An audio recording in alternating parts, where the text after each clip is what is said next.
As I took my seat, I noticed the wine glass was already brimming with liquid, waiting for my arrival.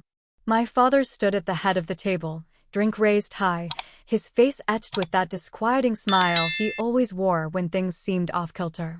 The table was alive with presents: my mother, my younger brother Jason, his girlfriend, and a few extended relatives whose names had faded from my memory.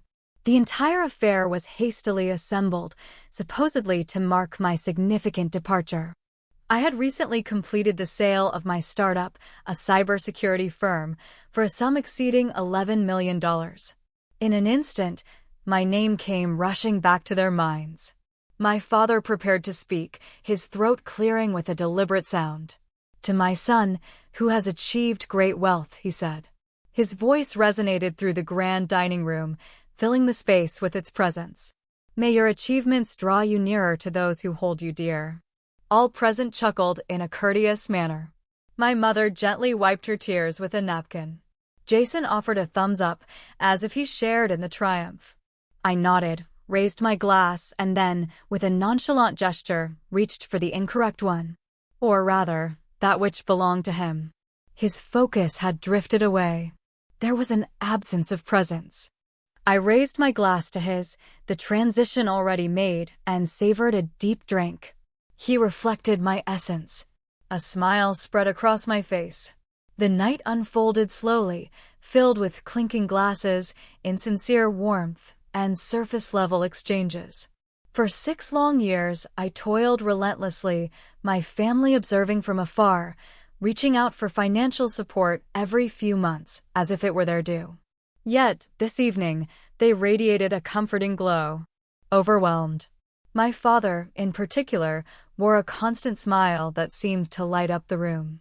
That familiar smile, taut and self-satisfied, with a chill lurking in the depths of the gaze. At that moment, the initial indication appeared. He blinked with intensity. He pressed his fingers against his forehead.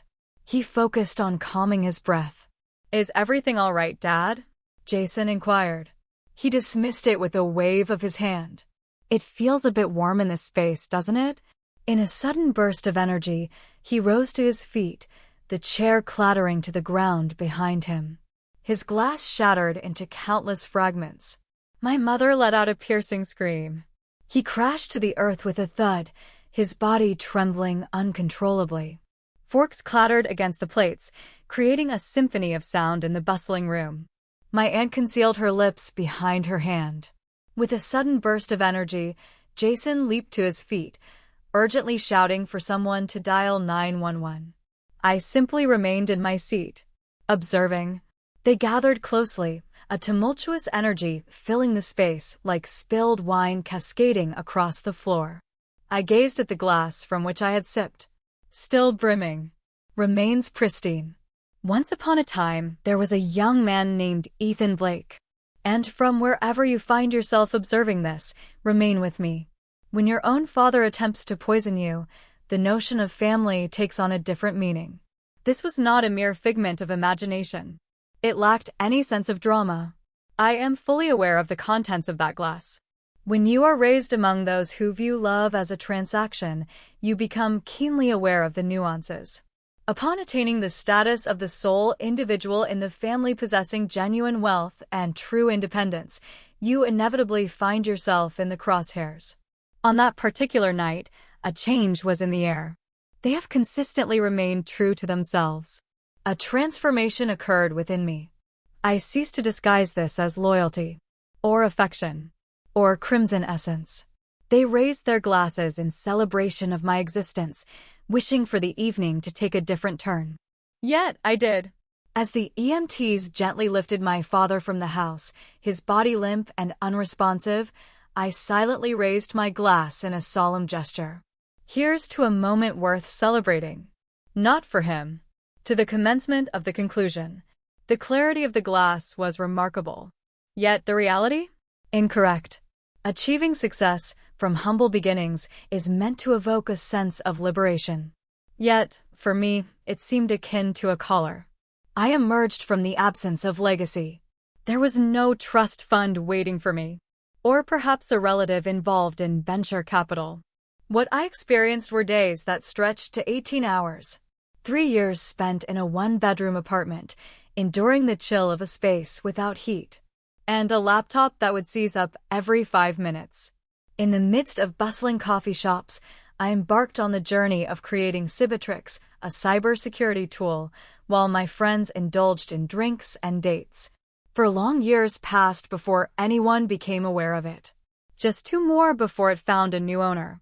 When the acquisition finally took place, my name appeared in the trades. My inbox erupted with activity. The incessant ringing of my phone was relentless. Yet, who were the initial visitors at my doorstep? Kinship. My father, who once insisted I should pursue a conventional career instead of indulging in my hacker pursuits, unexpectedly referred to me as his genius son. As I presented my mother with a check to settle the second mortgage, tears welled up in her eyes. Jason made a request for a vehicle, merely a pre-owned item. Nothing out of the ordinary. I acquired a residence for them in Westlake. Nothing out of the ordinary. Only secure. Stillness envelopes the surroundings. Consistent. I reminded myself to express gratitude. Yet, the expression of gratitude transformed into a mere exchange. Initially, the transition unfolded with a subtlety that went unnoticed. Would you be able to take care of the HOA fees for this month? Your mother's back is giving her trouble. Do you believe you could manage her trips to the chiropractor? Your brother is once again in between jobs. For the time being. I found reasons for everything. I yearned to embody the ideal son. I had overlooked birthdays, holidays, and hospital visits in my pursuit of building my business. Perhaps this was my way of atoning for my past actions. Yet, the appreciation faded as swiftly as the funds became available. In time, their inquiries faded, giving way to a sense of anticipation. Each dialogue concluded with a monetary value attached. Each visit unfolded as a delicate dance of unspoken agreements. My achievements turned into a source of humor. At a barbecue, my father once remarked to someone, "Yeah, he's the rich one. Our purpose now revolves around serving him." He chuckled as if it were all in good fun. It was not. The most challenging aspect? They instilled a sense of guilt in me for harboring resentment towards it. They would express sentiments such as, "We take pride in you, even if your visits are few and far between. It's fortunate that you have the means to lend a hand. Not everyone possesses your unique gifts, Ethan." What they were implying was that not everyone possesses your financial resources. As my wealth expanded, the bond between us diminished. The feeling had faded, no longer resembling love. It was all about the balance sheets. Transferring credit. Tallies of favors. I did not belong to them as their son. I was the source of their funds. On a quiet night, I found myself listening intently as my father paced the hallway, his voice low and urgent on the phone, while I remained in the guest room, the door slightly ajar. He remarked that as long as we ensure his happiness, the money will continue to come in. Simply avoid startling him. Give me a fright? As if I were a benefactor. Or, even more troubling to note, that was the night I ceased the facade. My success went uncelebrated by them. They rejoiced in the moment of my cashing out. As I sat across from them at that dinner, a new realization dawned on me. They had no desire for a son. A plan for departure was desired. In that fleeting instant, just prior to the inevitable fracture, the world seems to shimmer with an unsettling perfection. As a serene facade concealing a turbulent vortex below. That meal? It was almost unreal. The tables were adorned with the finest plates. The flickering flames of candles cast a gentle glow, their wax slowly melting away. As I entered the room, I found my father already savoring a glass of wine, a sight that struck me as peculiar, for he had always refrained from drinking until the meal was laid out before us. He consistently asserted that it was a squandered opportunity for a fine vintage. Yet, on that particular night, 3 glasses have been poured already. Mine awaited. He gazed at me, a familiar smile gracing his lips. It lacks warmth. Feeling a sense of disappointment. Deliberate. "Take a seat, my boy," he instructed. "Tonight's feature. The days preceding that dinner had felt unusual. It all began with a phone call from my mother inquiring whether I had completed the will. It's always wise to be prepared for the unexpected. She mentioned having watched a documentary that explored the fate of young millionaires who pass away without proper planning. Then the headaches arrived. The weariness. The peculiar flavor in my protein shakes that eluded my understanding. I attributed it to stress, that is, until the dizziness struck me while I was behind the wheel. After a long drive, I found myself needing to stop, pulling into a gas station lot where I sat for 30 minutes, trying to regain my focus. I visited the doctor. There is no clear conclusion. Simply monitor it closely. Perhaps it's related to blood pressure. Once more, the weight of stress looms large. Yet, beneath the surface, I was aware. Serendipity led to the discovery of the clue. One morning, I found myself in a predicament as my keys slipped from my grasp and tumbled behind the couch. As I bent down, my eyes caught sight of it, a small white pill nestled within the fibers of the carpet. While I may not be a pharmacist myself, I do have a friend who practices in that field. I shared a picture with her. She replied, "That's a benzodiazepine. Powerful tranquilizer." Who is claiming that? In the house, there was an unspoken rule that no one was to engage in anything resembling that. At the very least, not in an official capacity. Not a single word escaped my lips. Maintained a steady smile, offered nods of agreement, and continued to strategize. When the dinner invitation arrived, my instincts had shifted from whispers to a loud, undeniable call. Their voices pierced the air with frantic cries. And then there was the glass. Prepared in advance. None other had the same freshness. Exclusively mine. My father held it up, his gaze fixed intently on me. "To my son, who has achieved great wealth," he said. Such words were never part of his vocabulary. He was the type of man who would mock you for finding joy in celebrating birthdays. Out of the blue, he begins to raise his glass in a toast.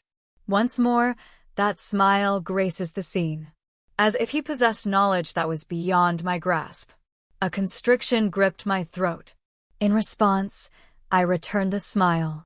As they shared bread and engaged in light-hearted chatter, I discreetly swapped our glasses. It was straightforward. Simple. They were oblivious to the unfolding events. They seldom observe my actions with care. Not how I observe them. What transpired half an hour later? My father's hands started to shake. His smile slowly disappeared. He let out a cough, a soft sound at first, but then it grew more forceful, echoing in the stillness. In that moment, he succumbed to gravity, his body surrendering as he fell forward, landing squarely in the creamy mound of mashed potatoes. A wave of anxiety swept through the gathering around the table. I remained in my seat. In the depths of my being, a sense of inevitability lingered. As I departed from the hospital, I clutched the wine glass tightly in my hand. It went unnoticed by all. They were consumed by their feigned astonishment, gathering around my father, acting as though it was merely an adverse response to his blood pressure medication.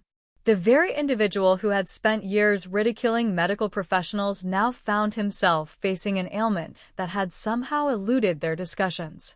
I chose not to engage in a dispute. I remained completely unshaken.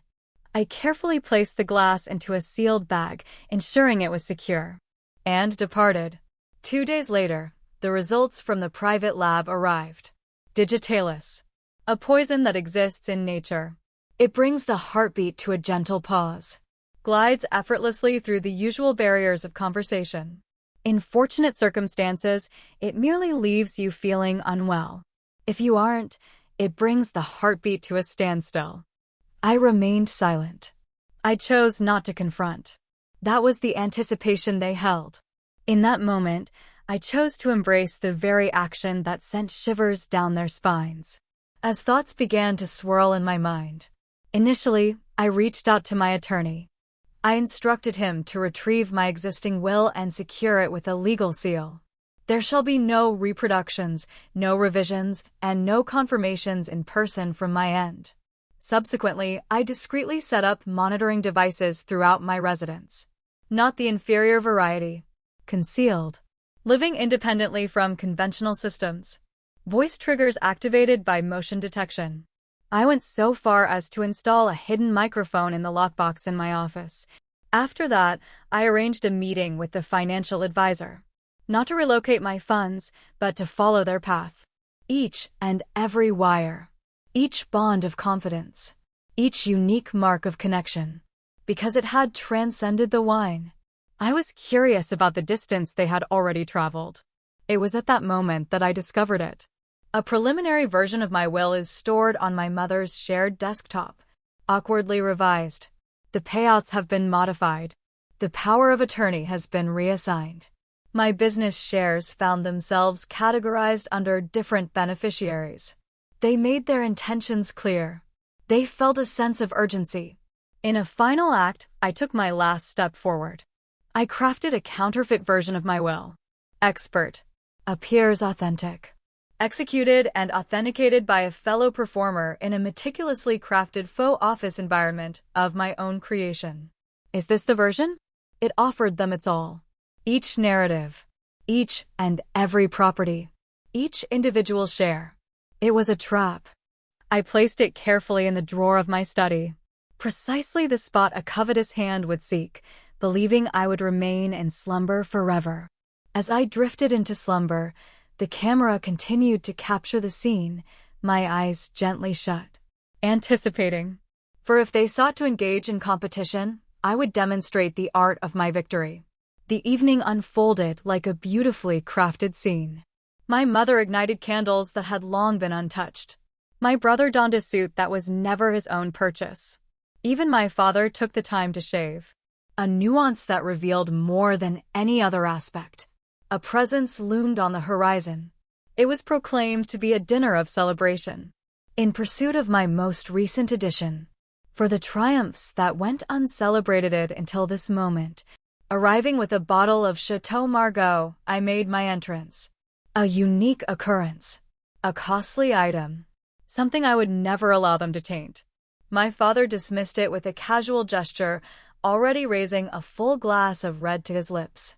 He smiled broadly and said, "We already opened one." To my affluent son. He extended his hand, offering me the glass that was already filled.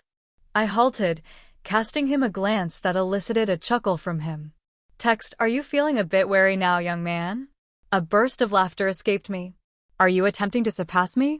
As they all focused on the television behind us, my mother fiddled with the volume, and my brother cracked a joke about yachts. I quietly swapped the glasses. Pristine. Stillness envelopes the surroundings. No embellishments. Merely a deft maneuver, and the ingrained reflexes honed over years of overlooking peril right before my eyes. I lifted the glass intended for him. He elevated my own. And we raised our glasses in celebration. The evening meal continued. Succulent lamb, perfectly roasted. Whipped potatoes infused with the rich essence of garlic. For expressions of joy, every so often, the question of when you will finally settle down is tossed in, much like a sprinkle of seasoning. My father lifted the glass to his lips once more. Then yet another. Not a single tremor coursed through my hand. 29 minutes later, just as my mother presented the pie, he let his fork fall from his grasp. "Father," my sibling remarked. He was drenched in sweat, his complexion ghostly. Then arose the breathless exclamation. The trembling. The abrupt stillness enveloped the room as my father clutched his chest and leaned precariously to the side in his chair. "Call 911. My mother cried out in desperation. I sprang up from my seat. What is unfolding? Could it be his heart? My brother swore under his breath, struggling with his phone. Fear surged immediately. The performance was indeed remarkable. Yet, I found myself remarkably calm. I found myself observing. Swiftly, the paramedics made their entrance. Swiftly moving, leaving little time for my family to conceal anything. Inquisitive minds sought answers. I provided responses. They carried my father away, his body limp yet still drawing breath. As they rolled him away, my mother met my gaze, her eyes shimmering with unshed tears. "Did you really?" "No," I replied in a gentle whisper. "Did you really?" In the sterile environment of the hospital, a toxicology screening was conducted. I did not inquire. I was already aware. As the doctor uttered the phrase digitalis poisoning, a collective gasp filled the room, as if this revelation was entirely unexpected. I remained seated, my hands neatly folded in my lap. Ethan Blake is my name. 30 minutes after my father attempted to poison me for my fortune, he unwittingly consumed his own scheme. They perceived me as the unsuspecting tech whiz, the individual whose kindness often exceeds his own well-being. Yet, they overlooked the fact that my success was not rooted in code. It was the art of discerning patterns. The hospital was suffused with the sharp scent of antiseptic, mingling with an air thick with denial. The steady beeping of machines filled the air around my father's bed. He found himself awake, a fragile state of being, enveloped in a haze, yet undeniably alive. Hardly. A detective lingered in the shadows, arms crossed, a notepad firmly secured beneath his arm. His gaze was not directed at my father. They closed in around me. My mother sat beside the bed, her hands trembling with emotion. Not from sorrow. She remained composed. However, based on the calculations, her thoughts were racing, striving to reshape the story. "Food poisoning," she whispered into the emptiness around her. "He has experienced reactions to shellfish in the past." With a clipboard in hand and a scowl etched on his face, the doctor interrupted the conversation. It was not a matter of selfishness. It was digitalis, a highly particular and perilous substance, absent in lamb. The detective inclined his head in acknowledgement.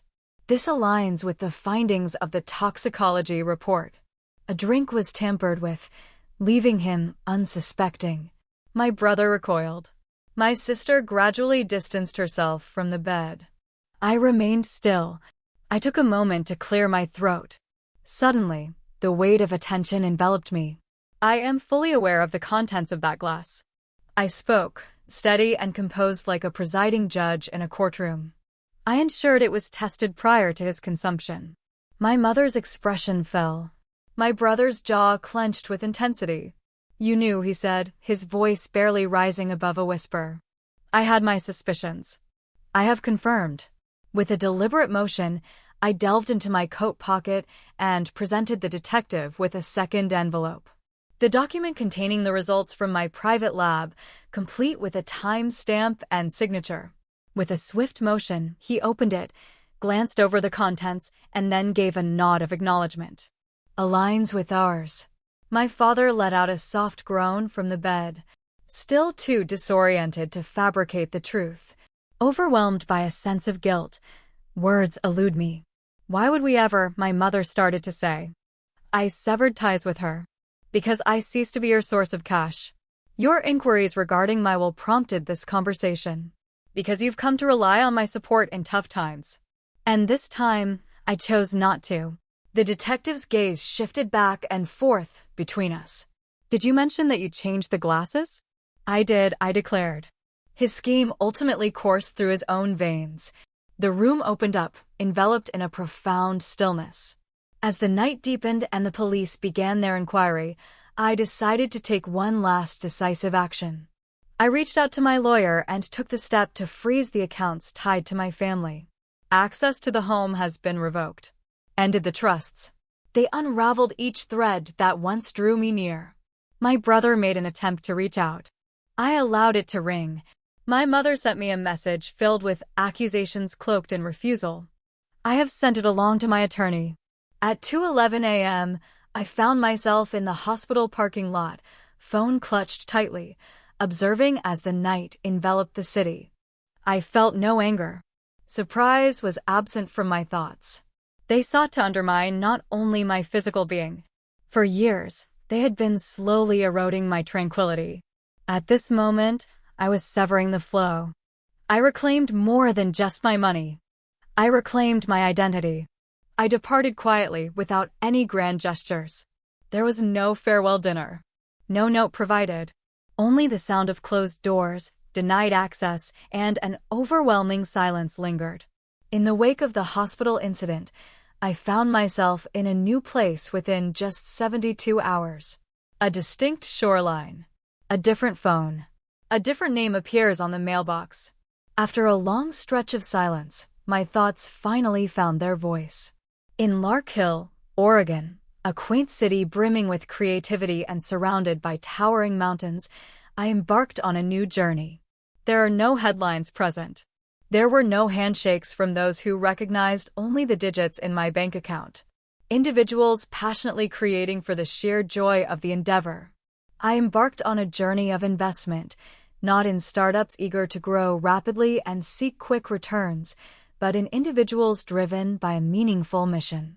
A developer crafting code from the confines of his vehicle. A ceramic artist seeking refuge from a tumultuous home life. A young adult who once navigated the foster care system is embarking on a journey to create a mental health podcast. I had no desire for equity. All I wished for was their victory. For the first time, the sensation of money transformed into a sense of liberation once more. Several months down the line, I established the Safe Start Foundation, a private nonprofit dedicated to children growing up amidst turmoil. No obstacles. Freedom from red tape. Only straightforward assistance. A journey through healing, shelter, guidance, and artistic expression. I never publicly associated my name. The allure of the spotlight had faded away. Yet, another force emerged. Reality. In the stillness of the night, I poured out my thoughts onto the page. A vessel of elegance and allure. The capsules. The passage of time weighed down by unspoken burdens. The deception concealed beneath the glow of birthday candles. I shared it on a community blog dedicated to those who have endured toxic family experiences. None identified. Forgiveness prevails. Simply unfiltered, precise truthfulness. I drifted off to sleep, carrying no expectations at all. As dawn broke, the count had surged past 200,000 shares. Individuals from all corners of existence responded. Allow me to introduce you to my father. I believed I was alone in this experience. I appreciate you voicing what I've been too afraid to acknowledge. Grief spread like a wave across the screen. Yet a force more powerful emerged alongside it. Freedom. I continued to write. They made contact, naturally. Initially, my brother's voicemails were distant, but soon they turned into cries for help. A letter arrived from my mother, claiming that I had misinterpreted everything. My father has always remained silent, never reaching out to me. Those lacking courage seldom take action. I preserved each and every message. Not read yet. It is possible to hold affection for others. Even extend your forgiveness to them. Yet, you need not allow them to continue constructing their dwellings upon your very backbone. On a bright morning, I observed a girl from our foundation as she shared her first poem with a captivated audience. Her voice trembled, then found balance, then ascended. In that moment of clarity, it dawned on me. They sought to turn me into their personal cash machine. A backup strategy they devised. A gentle refuge following the shattering of all they encountered. Yet, I was not that. I was never that. They sought to claim my dominion. I forged a realm in their absence. 1 year went by. The days slipped by unnoticed. I chose not to commemorate the anniversary. As I descended from the stage at the TechBridge Innovation Conference in my former city, the atmosphere was thick with a sense of finality. Applause filled the air. Flashes of cameras illuminated the scene. Investors gathered in anticipation. Yet, my mind was consumed by memories of a home that once filled the air with the aroma of Sunday roast, intertwined with an undercurrent of quiet resentment. I passed through my childhood street, not seeking memories, merely to verify its existence. Silence enveloped the house, its emptiness palpable in the still air. The grass had grown wild and unruly. The paint has begun to chip away. The windows are covered in dust. A foreclosure notice danced in the breeze, its edges fluttering against the door. The family I once knew fell apart.